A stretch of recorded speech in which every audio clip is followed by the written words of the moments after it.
大家好，我是芝麻开花。今天我们用千层酥皮来制作超级简单但非常美味的小零食——千层麻花。准备好所有的材料，我们就开始吧。首先，提前解冻冷冻的千层酥皮，冰箱里拿出来，不要打开内包装，在室温下完全解冻。做这个蒜香千层麻花，你可以选择使用大蒜粉，我个人更喜欢用新鲜的大蒜。用磨蒜器磨成蒜蓉，新鲜的欧芹切碎末放到一边待用。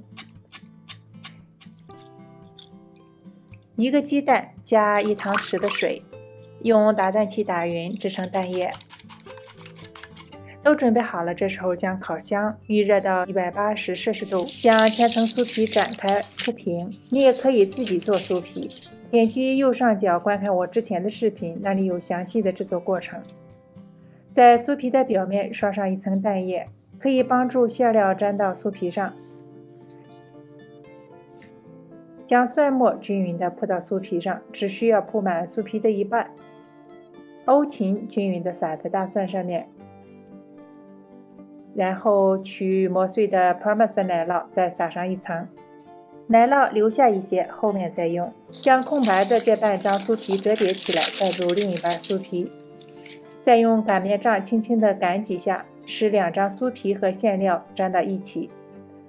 折叠后的酥皮尺寸是30厘米乘20厘米，用尺子量一下，可以把每一条切得均匀一致。然后用披萨刀接住擀面杖，横向切成2厘米宽、20厘米长的条，切出大约16个长条。切完之后，上面再撒些 Parmesan 奶酪，拿起一条扭成麻花的形状，放到铺有烤盘纸的烤盘上，轻轻按压固定两端，防止麻花膨胀后变形。扭麻花的时候，尽量多的沾一些奶酪在上面。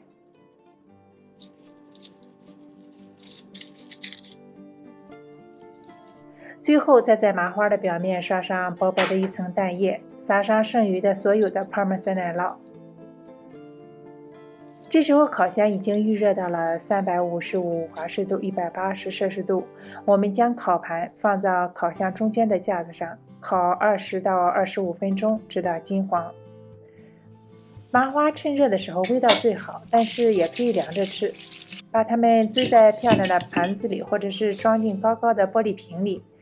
搭配上你最喜欢的汤或者蘸料，非常的美味。它不但是周末追剧时的绝佳零食，也是聚会餐桌上最受欢迎的开胃菜。这么简单易做的美食，希望你会喜欢。谢谢收看，咱们下次再见。